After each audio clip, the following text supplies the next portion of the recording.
Imagina esto. Estás en el sitio arquitectónico de Teotihuacán y estás caminando por la calzada de los muertos. El sol cae de frente y de pronto atraviesas las puertas del castillo de Hogwarts. Suena imposible, ¿cierto? Pero si te dijera que podemos conectar, y no solo conectar, sino encontrar semejanzas entre Teotihuacán y Harry Potter, empecemos con esto y ustedes me dirán si no les ha pasado si lo piensan así. ¿No creen que ambos lugares pueden generar una sensación de asombro, también de pertenencia, incluso de transformación? Y no es coincidencia. Ambas responden a la misma estructura mítica que atraviesa culturas, épocas y generaciones. Bienvenidos a Los Hilos Ocultos. Vamos a conectar a Teotihuacán con Harry Potter. Y no será una comparación meramente superficial. Daremos una lectura estructural del mito. Soy Arlet Rodríguez, bienvenidos, vamos para allá. Iniciemos con el contexto. Para entender la magnitud de lo que vamos a hacer, hay que empezar por el principio.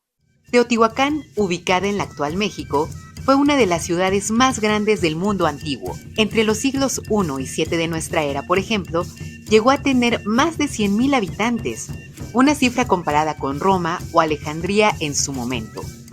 Pero Teotihuacán no fue solo una potencia política o económica.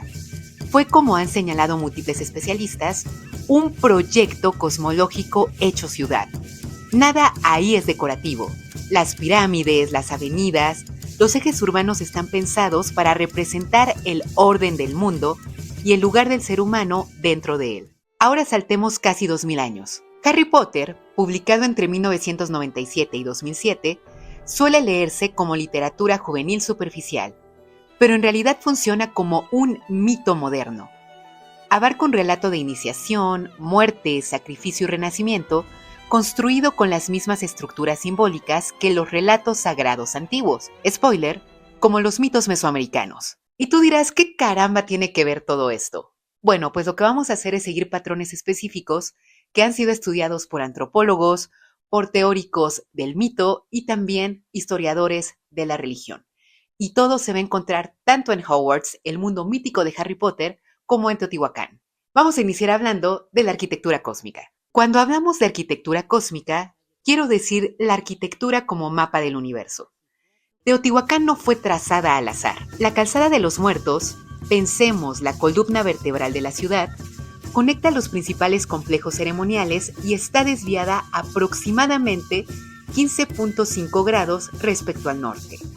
Una orientación que coincide con eventos solares ligados con el calendario agrícola mesoamericano, fundamentales para la vida ritual. Pero hay algo aún más profundo. El historiador de las religiones, Mircea Eliade, una de las figuras más influyentes del siglo XX en el estudio de lo sagrado, llamó a este tipo de estructuras Axis Mundi. El Axis Mundi, pensemos, es el centro del mundo, es decir, ese espacio en donde se conecta el cielo, la tierra y el inframundo. Para las culturas tradicionales, el espacio no es neutro. Necesita un centro sagrado desde el cual el cosmos adquiera significado, sentido. En Teotihuacán, las pirámides, especialmente la del Sol, cumplen exactamente esa función. Son montañas artificiales que convierten a la ciudad entera en el centro simbólico del universo. La historiadora del arte, Esther Pastori, una de las mayores especialistas en Teotihuacán, explica que esta ciudad debe entenderse como un proyecto ideológico y cosmológico, un espacio diseñado para enseñar cómo funciona el universo y cuál es el lugar del ser humano en él. Hogwarts replica esta misma lógica en el universo de Harry Potter. No es solo una escuela donde se aprenden hechizos, es un espacio iniciático, un lugar al que no se llega por casualidad, al que se entra después de cruzar un umbral y en el que nada ocurre en un solo nivel. En Hogwarts, el conocimiento no se entrega de golpe, se asciende a él. Subes escaleras que cambian, atraviesas torres, pasillos, escaleras ocultas. Cada año implica un piso más, un saber más complejo, una responsabilidad mayor.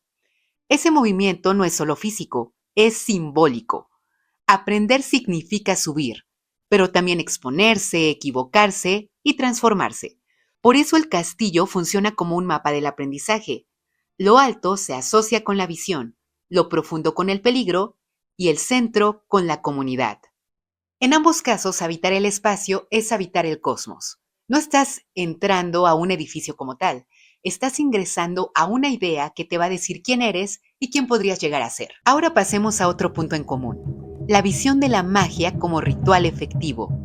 En Teotihuacán, los rituales no eran símbolos poéticos, eran acciones necesarias para sostener el equilibrio del universo.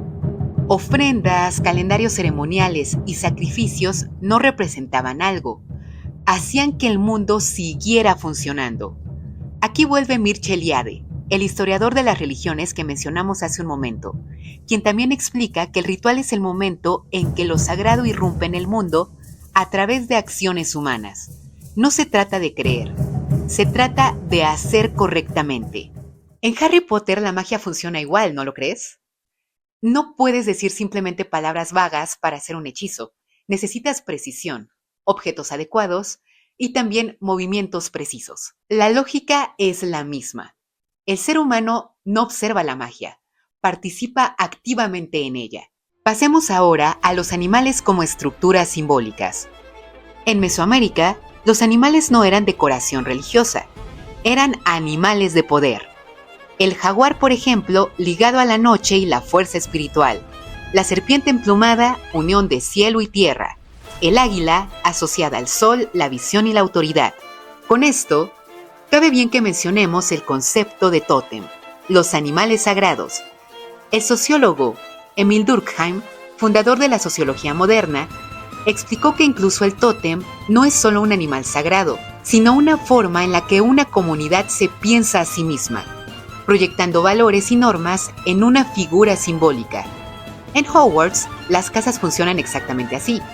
Gryffindor representa el valor, Slytherin, ambición y transformación, Ravenclaw, conocimiento y Hufflepuff, constancia. No son etiquetas fijas, son modelos de formación. Vamos a una conexión sumamente contundente, la relacionada con el mito del elegido. Vamos aquí a recordar un poco de lecciones de historia. Quetzalcóatl, recordemos, es la serpiente emplumada, una deidad creadora relacionada con el conocimiento, el maíz, el viento y la creación de los seres humanos. Según los mitos, Quetzalcóatl descendió al inframundo para recuperar huesos de las generaciones anteriores y después se sacrificó para permitir que la humanidad existiera y continuara. No gobernó desde la fuerza, sino desde la renuncia consciente. Su poder no está en dominar, sino en sostener el mundo a través del sacrificio. Harry Potter carga una lógica muy similar. Dentro de su historia, Harry no es el mago más poderoso ni el más brillante.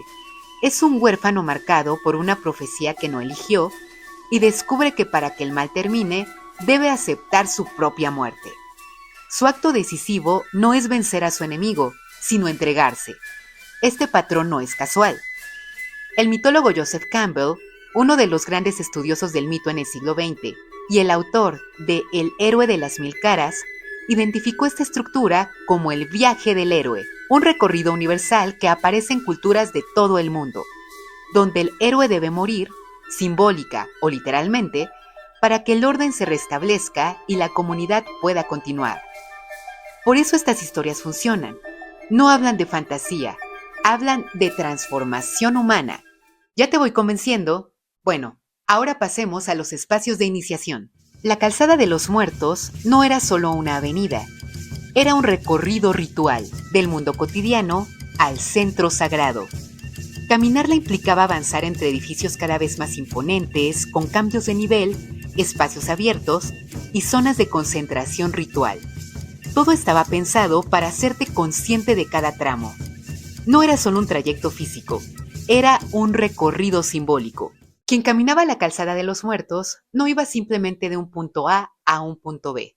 Dejaba atrás lo cotidiano para acercarse a un centro donde operaban otras reglas, la del ritual, lo sagrado y el orden cósmico. Incluso el nombre, aunque fue dado siglos después, es revelador, la Calzada de los Muertos. Y no tiene que ver esto con la muerte directamente, hay que comentarlo, sino a la idea de atravesar un umbral, un lugar entre mundos, en donde lo sagrado y lo cotidiano se tocan. Por eso podemos decir que era un recorrido pensado para transformar. En Hogwarts ocurre exactamente lo mismo. Los estudiantes no llegan directamente a Hogwarts. primero deben separarse de su vida anterior, su casa, su familia, su mundo conocido.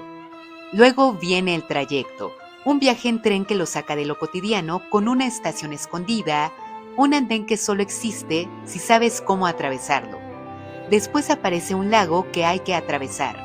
Oscuro, silencioso, lento. Es un tiempo de espera que forma parte del proceso. La espera prepara, desacelera, marca un antes y un después. Cuando finalmente se llega al castillo, ya no eres exactamente la misma persona que subió al tren. Has cruzado un umbral. Por eso Hogwarts no funciona solo como escenario, funciona como espacio iniciático. No se entra a aprender datos, se entra para transformarse. Y ese cambio comienza mucho antes de abrir un libro o pronunciar un hechizo. El antropólogo Arnold von Gennep, pionero en los estudios de los rituales, explicó que toda iniciación tiene 3 fases: separación, transición y reintegración. Salir, cruzar, regresar transformado, tal y como pasa en ambos casos. Por último, hablemos del mito vivido. Hoy millones de personas van a Teotihuacán y no solamente por conocer en sí mismo el sitio arqueológico. Van para adquirir energía, conexión, algo difícil de explicar, pero saben que ese lugar tiene algo todavía que decirles.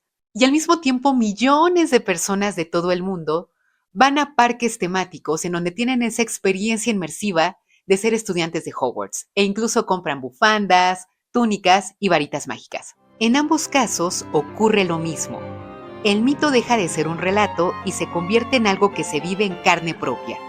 Ya no solo escuchamos las historias sobre dioses, héroes o magos. Queremos vivirlas, experimentarlas lo más que se pueda.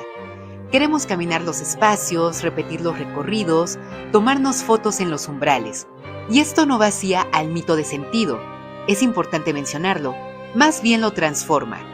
La antropología cultural contemporánea explica que los mitos no desaparecen cuando cambia la época, cambian de forma simplemente. En sociedades antiguas, el mito se vivía a través del ritual colectivo. Hoy se vive a través del turismo, el entretenimiento, el consumo y la tecnología.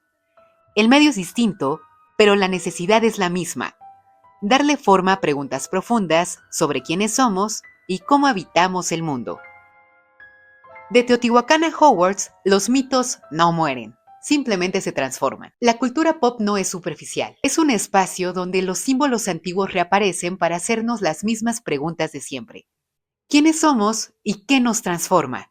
Esto es Los Hilos Ocultos, un espacio en donde vemos la cultura con lupa y nos damos cuenta que esas historias que creemos modernas en realidad están repitiendo los mismos mitos de siempre. Soy Arlet Rodríguez. Y si te gustó este video, te invito a que le des like, lo compartas y te suscribas a nuestro canal. Nos vemos muy pronto para la siguiente conexión.